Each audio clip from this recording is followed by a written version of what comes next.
ನಮಸ್ಕಾರ ಸ್ನೇಹಿತರೆ, ಹೇಗಿದ್ದಾರೆ ಎಲ್ಲರೂ ಚೆನ್ನಾಗಿದ್ದಾರೆ ಅಂದ್ಕೊಂಡಿದ್ದೀವಿ ಸ್ನೇಹಿತರೆ.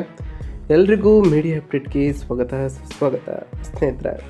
2025ರ ಈ ಒಂದು ವರ್ಷದಲ್ಲಿ ಈ ಅಕ್ಟೋಬರ್ ಮೊದಲ ವಾರದಲ್ಲಿ ವೃಷಭ ರಾಶಿಯವರ ಭವಿಷ್ಯ ಹೇಗಿರಲಿದೆ, ಈ ವೃಷಭ ರಾಶಿಯವರಿಗೆ ಸಂಬಂಧಪಟ್ಟಂತೆ ಈ ಸೆಪ್ಟೆಂಬರ್ ತಿಂಗಳಿನಲ್ಲಿ ಉಂಟಾದಂತಹ ಗ್ರಹ ಸಂಚಾರದಿಂದಾಗಿ ಈ ಅಕ್ಟೋಬರ್ ಮೊದಲ ವಾರದಲ್ಲಿ ಏನೆಲ್ಲ ಬದಲಾವಣೆಗಳನ್ನು ಕಾಣಲಿದ್ದೀರಿ, ನಿಮ್ಮ ವೃತ್ತಿ, ಆರೋಗ್ಯ, ವೈವಾಹಿಕ ಜೀವನ, ಆರ್ಥಿಕ ಸ್ಥಿತಿ, ಕೌಟುಂಬಿಕ ಜೀವನ ಮತ್ತು ಶಿಕ್ಷಣದಲ್ಲಿ ಏನೆಲ್ಲ ಬದಲಾವಣೆಗಳನ್ನು ಕಂಡಿದ್ದೀರಿ, ಈ ರಾಶಿಯವರಿಗೆ ಸಂಬಂಧಪಟ್ಟಂತೆ ಯಾವುದರಲ್ಲಿ ಶುಭವಾಗಲಿದೆ, ಯಾವುದರಲ್ಲಿ ಬಹಳ ಎಚ್ಚರಿಕೆಯನ್ನು ವಹಿಸಬೇಕು ಈ ಅಕ್ಟೋಬರ್ ಮೊದಲ ವಾರದಲ್ಲಿ ಎಂಬುದರ ಸಂಪೂರ್ಣ ಮಾಹಿತಿಯನ್ನು ತಿಳಿಸ್ಕೊಡ್ತಾ ಹೋಗ್ತಾನೆ ಸ್ನೇಹಿತರೆ.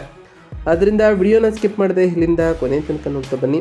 ಸ್ಕಿಪ್ ಮಾಡಿ ವಿಡಿಯೋನ ನೋಡೋದ್ರಿಂದ ನಿಮಗೆ ಅಷ್ಟು ಇನ್ಫಾರ್ಮೇಷನ್ ಅರ್ಥ ಆಗೋದಿಲ್ಲ ಸ್ನೇಹಿತರೆ.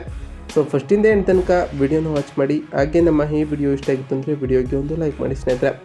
ಯಾರೇನೂ ನಮ್ಮ ಚಾನಲ್ನ ಸಬ್ಸ್ಕ್ರೈಬ್ ಮಾಡ್ಕೊಂಡಿಲ್ಲ ಅವರು ಈಗಲೇ ಸಬ್ಸ್ಕ್ರೈಬ್ ಮಾಡ್ಕೊಳ್ಳಿ. ಸಬ್ಸ್ಕ್ರೈಬ್ ಮಾಡ್ಕೊಂಡು ಪ್ರತಿನಿತ್ಯ ವಿಡಿಯೋ ವಾಚ್ ಮಾಡ್ತಿರೋರಿಗೆ ಥ್ಯಾಂಕ್ ಯು ಸೊ ಮಚ್ ಅಂತ ಹೇಳ್ತಾ, ಇನ್ನು ತಡ ಮಾಡೋದು ಬೇಡ ಸ್ನೇಹಿತರೆ. ಈ ಅಕ್ಟೋಬರ್ ಮೊದಲ ವಾರದಲ್ಲಿ ಏನೆಲ್ಲ ಫಲಿತಾಂಶಗಳನ್ನು ಕಾಣಲಿದ್ದೀರಿ ಅಂತ ಒಂದೊಂದಾಗಿ ತಿಳಿಸ್ಕೊಡ್ತಾ ಹೋಗ್ತೇನೆ. ಗಮನ ಬಿಟ್ಟು ನೋಡ್ತಾ ಬನ್ನಿ ಸ್ನೇಹಿತರೆ. ಈ ಅಕ್ಟೋಬರ್ ಮೊದಲ ವಾರದವು ಮಿಶ್ರ ಫಲಿತಾಂಶಗಳನ್ನು ನೀಡ್ತಾ ಬರ್ತದೆ. ಶನಿ ಮತ್ತು ಗುರುವಿನ ಬಲವಾದ ಸ್ಥಾನಗಳು ಆದಾಯ ಮತ್ತು ವೃತ್ತಿ ವಿಷಯಗಳಲ್ಲಿ ನಿರಂತರವಾದ ಬೆಂಬಲವನ್ನು ನಿಮಗೆ ನೀಡ್ತಾ ಬರ್ತದೆ ಸ್ನೇಹಿತರೆ. ಆದರೆ ವೇಗವಾಗಿ ಚಲಿಸುವಂತಹ ಗ್ರಹಗಳು ನಿಮ್ಮ ತಾಳ್ಮೆ ಮತ್ತು ಕಠಿಣ ಪರಿಶ್ರಮದ ಅಗತ್ಯವಿರುವಂತಹ ಸವಾಲುಗಳನ್ನು ಕೂಡ ಈ ಹಿಂದೆ ಸೂಚಿಸುತ್ತದೆ. ಇದಕ್ಕೆಲ್ಲ ಪರಿಹಾರವೂ ಕೂಡ ಈ ಅಕ್ಟೋಬರ್ ಮೊದಲ ವಾರದಲ್ಲಿಯೇ ಕಾಣ್ತಾ ಹೋಗ್ತೀರಿ. ಉದ್ಯೋಗ ಅಥವಾ ಸ್ಥಳ ಬದಲಾವಣೆಯ ಸಾಧ್ಯತೆಗಳನ್ನು ಕೂಡ ಈ ಅಕ್ಟೋಬರ್ ತಿಂಗಳಿನಲ್ಲಿ ಕಂಡಿರ್ತೀರಿ. ಆದರೆ ಉದ್ಯೋಗದಲ್ಲಿ ಸಾಕಷ್ಟು ಸಕಾರಾತ್ಮಕವಾದ ಬದಲಾವಣೆಗಳನ್ನು ಈ ಅಕ್ಟೋಬರ್ ಮೊದಲ ವಾರದಲ್ಲಿ ಕಂಡಿರ್ತೀರಿ ಸ್ನೇಹಿತರೆ. ಒಟ್ಟಾರೆಯಾಗಿ ಸೃಜನಶೀಲ ವೃತ್ತಿಪರರಿಗೆ ಉತ್ತಮ ಏಕಾಗ್ರತೆಯಂತಹ ಸಮಯ ಇದಾಗಿರಲಿದ್ದು, ವಿದ್ಯಾರ್ಥಿಗಳಿಗೂ ಕೂಡ ಉತ್ತಮವಾದಂತಹ ದಿನಗಳು ಇದಾಗಿರಲಿದೆ ಸ್ನೇಹಿತರೆ. ಇನ್ನು ವಿದ್ಯಾರ್ಥಿಗಳ ವಿಚಾರಕ್ಕೆ ಬರೋದಾದರೆ, ವಿದ್ಯಾರ್ಥಿಗಳಿಗೆ ಈ ಅಕ್ಟೋಬರ್ ಮೊದಲ ವಾರವು ಮಿಶ್ರ ಫಲಿತಾಂಶಗಳನ್ನು ನೀಡ್ತಾ ಬರ್ತದೆ. ಏಕೆಂದರೆ 5ನೇ ಮನೆಯಲ್ಲಿ ಸೂರ್ಯ ಮತ್ತು ಬುಧ ಇದ್ದ ಕಾರಣದಿಂದಾಗಿ ಇದು ಸೆಪ್ಟೆಂಬರ್ ತಿಂಗಳಲ್ಲದೆ ಅಕ್ಟೋಬರ್ ಮೊದಲ ವಾರದಲ್ಲಿಯೂ ಕೂಡ ಮುಂದುವರಿತಾ ಹೋಗ್ತದೆ. ನಿಮ್ಮ ಏಕಾಗ್ರತೆಯಲ್ಲಿ ನೀವು ಹೆಚ್ಚಳವನ್ನು ಕಾಣ್ತಾ ಹೋಗ್ತೀರಿ. ನಿರೀಕ್ಷಿತ ಫಲಿತಾಂಶವನ್ನು ಪಡೆಯಲು ನೀವು ಹೆಚ್ಚು ಕಷ್ಟವನ್ನು ಪಡಬೇಕಾಗಿರ್ತದೆ ಸ್ನೇಹಿತರೆ. ಅದರಲ್ಲೂ ಸ್ಪರ್ಧಾತ್ಮಕ ಪರೀಕ್ಷೆಗಳಿಗೆ ತಯಾರಿ ನಡೆಸುವಂತಹ ವಿದ್ಯಾರ್ಥಿಗಳಿಗೆ ಯಶಸ್ಸನ್ನು ಈ ರಾಶಿಯವರು ಸಾಧಿಸಲಿದ್ದೀರಿ. ಇದರಿಂದ ಕಡಿಮೆ ಮಾನಸಿಕ ಒತ್ತಡವನ್ನು ಕೂಡ ಕಾಣ್ತಾ ಹೋಗ್ತೀರಿ ಸ್ನೇಹಿತರೆ. ಅದರಲ್ಲೂ ಹೊಸ ಕೌಶಲ್ಯಗಳನ್ನು ಕಲಿಯುವಂಥವರಿಗೆ ಉತ್ತಮವಾದ ಸಮಯ ಇದಾಗಿರಲಿದೆ ಸ್ನೇಹಿತರೆ. ಈ ಅಕ್ಟೋಬರ್ ಮೊದಲ ವಾರವು ಈ ವೃಷಭ ರಾಶಿಯವರಿಗೆ ಸಾಕಷ್ಟು ಬದಲಾವಣೆಗಳನ್ನು ತರ್ತಾ ಬರ್ತದೆ. ಇದರಿಂದ ನಿಮ್ಮ ಜೀವನದಲ್ಲಿ ಸಾಕಷ್ಟು ಬದಲಾವಣೆಗಳನ್ನು ಕಾಣ್ತಾ ಹೋಗ್ತೀರಿ. ಇನ್ನು ವ್ಯಾಪಾರದ ವಿಚಾರಕ್ಕೆ ಬರುತ್ತಿದ್ದರೆ, ವ್ಯಾಪಾರ ಮಾಡುವಂಥವರಿಗೆ ಈ ಅಕ್ಟೋಬರ್ ತಿಂಗಳು ಸ್ವಲ್ಪ ಮಟ್ಟಿಗೆ ಸಾಮಾನ್ಯವಾಗಿರ್ತದೆ. ನಿಮ್ಮ ಅಧಿಕ ಕೆಲಸದ ಹೊರೆಯನ್ನು ಅನುಭವಿಸುವಂತಹ ಸಾಧ್ಯತೆಗಳು ಕೂಡ ಇದೇ ತಿಂಗಳಿನಲ್ಲಿ ಕಾಣಿಸಿಕೊಳ್ಳಲಿದ್ದು, ಆರ್ಥಿಕ ಆದಾಯವು ನೀವು ನಿರೀಕ್ಷಿಸಕ್ಕಿಂತ ಕಡಿಮೆ ಇರ್ತದೆ. ದೊಡ್ಡ ಒಪ್ಪಂದಕ್ಕೆ ಸಹಿ ಹಾಕಲು ಅಥವಾ ಗಣನೀಯ ಹೂಡಿಕೆಯನ್ನು ಮಾಡಲು ಇದು ಅನುಕೂಲಕರವಾದಂತಹ ಸಮಯ.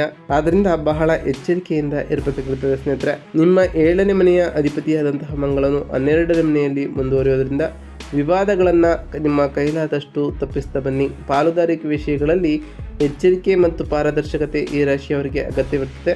ಅದರಲ್ಲೂ ಹೊಸ ಒಪ್ಪಂದ ಅಥವಾ ಪಾಲುದಾರಿಕೆ ಏರ್ಪಡುವಂತಹ ಸಾಧ್ಯತೆಗಳು ಕೂಡ ಇರಲಿದ್ದು, ನೀವು ಬದ್ಧರಾಗುವ ಮೊದಲು ಎಲ್ಲ ವಿವರಗಳನ್ನು ಎಚ್ಚರಿಕೆಯಿಂದ ಪರಿಶೀಲಿಸಿ ನಂತರ ಆ ಕಾರ್ಯಕ್ಕೆ ಕೈಗೊಳ್ಳಿ ಸ್ನೇಹಿತರೆ.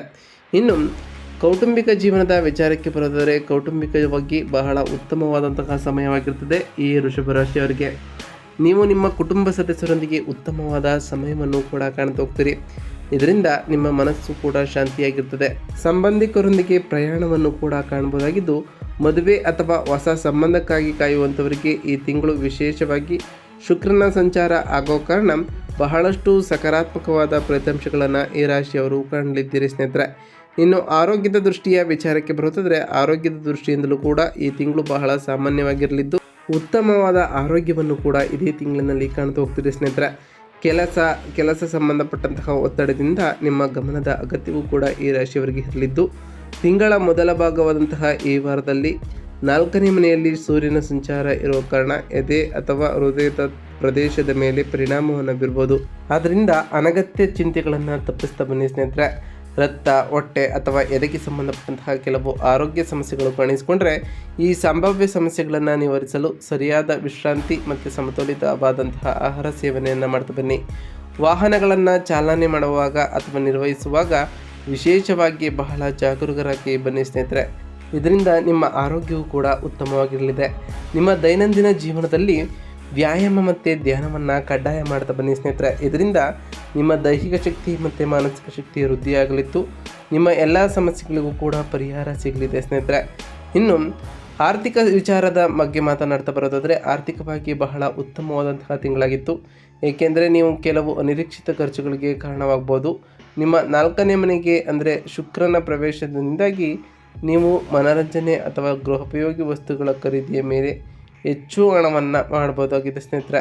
ನಿಮ್ಮ ತಂದೆಯ ಆರೋಗ್ಯಕ್ಕಾಗಿಯೂ ನೀವು ಹಣವನ್ನು ಖರ್ಚು ಮಾಡಬಹುದಾಗಿದ್ದು, ಆಸ್ತಿಗಳಲ್ಲಿ ಹೂಡಿಕೆ ಮಾಡಲು ಇದು ಸರಿಯಾದ ಸಮಯವಲ್ಲ. ನಿಮ್ಮ 2ನೇ ಮನೆಯಲ್ಲಿ ಗುರುವಿನ ಸಂಚಾರ ಇರೋ ಕಾರಣ ಬಹಳ ಎಚ್ಚರಿಕೆಯಿಂದ ಇರಿ ಸ್ನೇಹಿತರೆ. ಇನ್ನು ಆರ್ಥಿಕ ವಿಚಾರದ ಬಗ್ಗೆ ಮಾತನಾಡ್ತಾ ಬರೋದಾದರೆ, ಆರ್ಥಿಕವಾಗಿಯೂ ಕೆಲವು ಅನಿರೀಕ್ಷಿತವಾದ ಖರ್ಚುಗಳನ್ನು ಈ ಅಕ್ಟೋಬರ್ ಮೊದಲ ವಾರದಲ್ಲಿ ಕಾಣ್ದು ಹೋಗ್ತೀರಿ.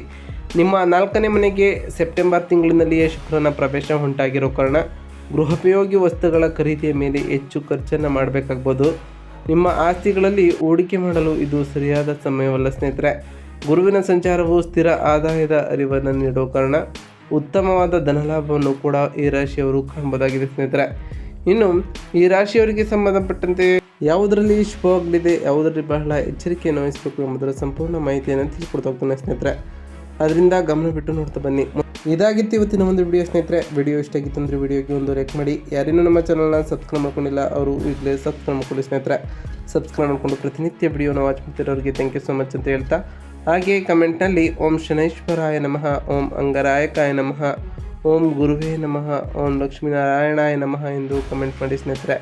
ಆ ಶನಿದೇವರು, ಮಂಗಳದೇವ, ಗುರುದೇವ ಹಾಗೆ ಆ ಲಕ್ಷ್ಮೀನಾರಾಯಣ ನಿಮಗೆ ಆಯುಷ್ಯ ಆರೋಗ್ಯ ಸಮೃದ್ಧಿಯನ್ನು ಕೊಟ್ಟು ಕಾಪಾಡಲಿ.